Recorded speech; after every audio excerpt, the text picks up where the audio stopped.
તો જય માતાજી મારા કાલે જાઓ। તો કાલથી આપણું એક નવું મિશન ચાલુ થઈ રહ્યું છે, મિશન ખાખી। મિશન પોલીસ તો હતું જ, પણ એમાં કેવું કે ટાઈમ ટેબલ હતું કે કેટલા વાગે ઉઠવાનું, કેટલા વાગે વાંચવાનું, શું નહીં વાંચવાનું, કેટલા કલાક વાંચવાનું, એવું કશું જ કંઈક ટાઈમ ટેબલ હતું। આડેધડ વાંચ્યા રાખતો હતો, એનો ટાઈમિંગ બી કંઈ પરફેક્ટ નહોતો કે આ ટાઈમે વાંચવું એટલે વાંચવું, એવું કંઈ હતું નહીં। અને બીજું મારું કેવું કે વાંચવાનું થતું નહોતું, કેમ કે મિશન પોલીસ તો મેં લઈ લીધું હતું, પણ એનો ટાઈમ ટેબલ હતો એટલે કશું ટાઈમિંગ પ્રમાણે વંચાતું નહોતું મારા કાલે જાઓ। ખાલી જે ટાઈમે એવું રાખતો હતો કે આ ટાઈમે વાંચવાનું એટલે એ ટાઈમે વાંચતો હતો, પણ time table proper time table હતું। તો મેં આજથી એક નવું મિશન સ્ટાર્ટ કર્યું છે, મિશન ખાખી। એમાં પરફેક્ટ ટાઈમ ટેબલ બનાવવાનું છે અને પરફેક્ટ આપણે જેટલો ટાઈમ કાઢ્યો છે ને એટલું વાંચવાનું જ છે। કંઈ પણ થઈ જાય, કોઈ બી કારણ હોય, જો અમુક બહુ મોટું કારણ હોય તો એના માટે બી નિયમ બનાવ્યા છે, એટલે બધી જ રીતના નિયમ મેં પરફેક્ટ બનાવ્યા છે મારા કાલે જાઓ। તો એ બધું જ હું તમને આ વિડીયોમાં કહેવાનો છું, તો વિડીયોના છેલ્લે સુધી જોજો। હાલો, તો આ મિશનમાં સૌથી પહેલા આપણે 4 વાગે ઉઠવાનું છે। 4 વાગે ઉઠ્યા પછી 10 મિનિટની અંદર ફ્રેશ થઈ જવાનું છે અને 4 ને 10 જેવા વાંચવા બેસીશું, સીધા 5 વાગે ઉઠવાનું છે। 5 વાગ્યા સુધી વાંચવાનું છે, મતલબ કે 50 મિનિટ। પછી 5 થી 6 આપણે એક્સરસાઇઝ કરવાની છે, વ્યાયામ કરવાનો છે, એટલે એકદમ એક્સરસાઇઝ બી થઈ જાય અને આપણું માઇન્ડ બી ફ્રેશ થઈ જાય। પછી એક્સરસાઇઝ કર્યા પછી 6 થી 7 ફરી રીડિંગ કરવા બેસી જવાનું છે। 1 કલાક વાંચી લેવાનું છે, કેમ કે બોડી ગરમ હશે, એક્સરસાઇઝ કરેલી હશે એટલે તરત નહાવા ના જવાય, એટલે મેં કીધું 6 થી 7 વાંચી લેવાનું, એકદમ 7 બેસીને, એટલે 1 કલાક એ વાંચી લેવાનું। પછી 7 થી 7:30 ની વચ્ચે આપણે એકદમ નહીં ધોઈને તૈયાર થઈ જવાનું છે અને 7:30 થી 8:30 ધાબા ઉપર આવી જવાનું છે અને વાંચવાનું છે કલાક। પછી 8:30 થી 10 વાગ્યા સુધી ઘરનું જે કામ હોય, દુકાનનું જે કામ હોય, બધું જ કામ આપણે પતાવી દેવાનું છે અને ઘરનું કામ પત્યા પછી 10 થી 12:30 વાગ્યા સુધી રીડિંગ કરવાનું છે। કયા વિષયનું કરવાનું છે એ તો જે રીતે વિષય સેટ થશે ને એ રીતે આપણે સેટ કરીશું અને વાંચીશું। પછી 12:30 થી 2 વાગ્યા સુધી જમવાનું છે અને થોડો આરામ કરવાનો છે। પછી 2 થી 2:30 ની વચ્ચે ફ્રેશ થઈ 2:30 વાગે આપણી પરમાનન્ટ જગ્યાએ કે જ્યાં ખેતરમાં આપણે વાંચવા જઈએ છીએ ત્યાં આગળ વાંચવા જતું રહેવાનું છે 2:30 થી 5 વાગ્યા સુધી। 2:30 થી 5 2.5 કલાક ત્યાં વાંચ્યા પછી ઘરે આવીને અડધો કલાકમાં ચા નાસ્તો કરી, મતલબ કે દૂધ નાસ્તો કરી અને પછી 5:30 વાગે સીધું વાંચવા બેસવાનું છે 7:30 વાગ્યા સુધી, મતલબ કે 2 કલાક। આ રીતે ટોટલ આપણા 8 કલાક જેવું વંચાશે મારા કાલે જાઓ। અને આમાં નિયમ એ છે કે કમ્પ્લીટલી 8 થી 9 કલાક દરરોજનું વાંચવાનું છે। કંઈ કારણ એવું હોય, જો બહુ મોટું કારણ હોય તો જ ઓછામાં ઓછું 5 કલાક વાંચવાનું, બાકી ઓછામાં ઓછું 8 કલાક તો વાંચવાનું ને વાંચવાનું જ છે। અને કશું કારણ હોય ને તો ઓછામાં ઓછું 5 કલાક ગમે તે થાય એટલે વાંચવાનું ને વાંચવાનું। અને આ રીતનું આપણું ટાઈમ ટેબલ છે અને આ ટાઈમ ટેબલને પરફેક્ટ રીતે ફોલો કરવાનું ટ્રાય કરીશું મારા કાલે જાઓ। જો કોઈ કારણ એવું ઠોસ હશે તો હું તમને કહી દઈશ કે આ કારણથી આ મોડું થયું છે, ને એટલું કારણ હેવી હોવું જોઈએ। કારણ એવું ના હોવું જોઈએ ગમે તે નાનું મોટું કારણથી હું મારા ટાઈમ ટેબલને ખરાબ નહીં કરું। તો હાલો મારા કાલે જાઓ, આ રીતનું મારું ટાઈમ ટેબલ છે ને આ રીતના મારા નિયમો છે, તો હું આ નિયમોને ફોલો કરી શકું છું કે નહીં, મારામાં એ દમ છે કે નહીં। અને દમ હોવો જોઈએ મારા કલેજા।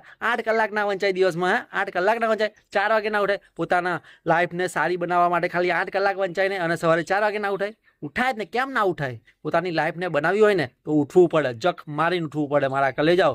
અને નહીં તો પછી વૈતરો જ કરવાનો છે આખી જિંદગી। ખાલી 2 વર્ષ આપણે મહેનત કરવાની છે મારા કાલે જાઓ।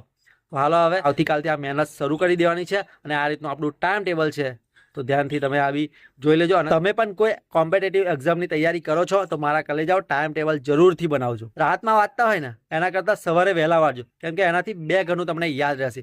તો રાત્રે ના વાંચતા અને બપોરે બી બહુ ઓછું વાંચજો, કેમ કે સવારમાં જેટલું વધારે વાંચેલું હશે ને એટલો તમારે વધારે ફાયદો પડશે।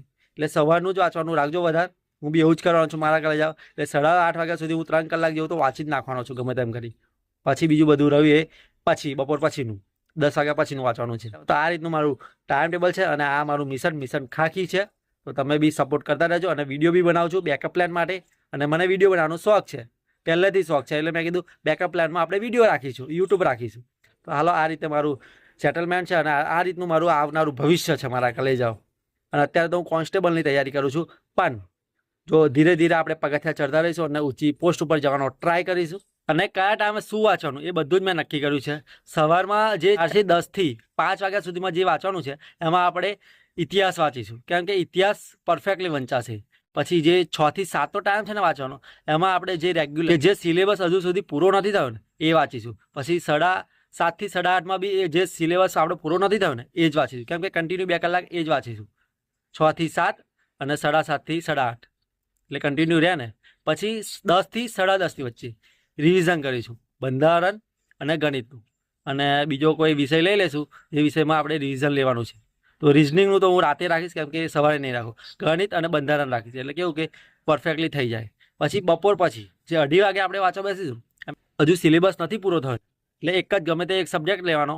તો કે હજુ મારે ભૂગોળ બાકી છે, તો 2:30 થી 5ની વચ્ચે આપણે ભૂગોળ વાંચીશું. એટલે કેવું કે 4.5 કલાક જેવું વંચાઈ જાય ભૂગોળ. એટલે 7 થી 10 દિવસની વચ્ચે જે સિલેબસ આપણે બાકી છે, જે વાંચવાનું નક્કી કર્યું છે, ધારો કે ભૂગોળનો બાકી છે, તો ભૂગોળના વિષયને, સબ્જેક્ટને, આખા સિલેબસને 7 થી 10 દિવસની અંદર પૂરો કરવાનો ટ્રાય કરવાનો છે.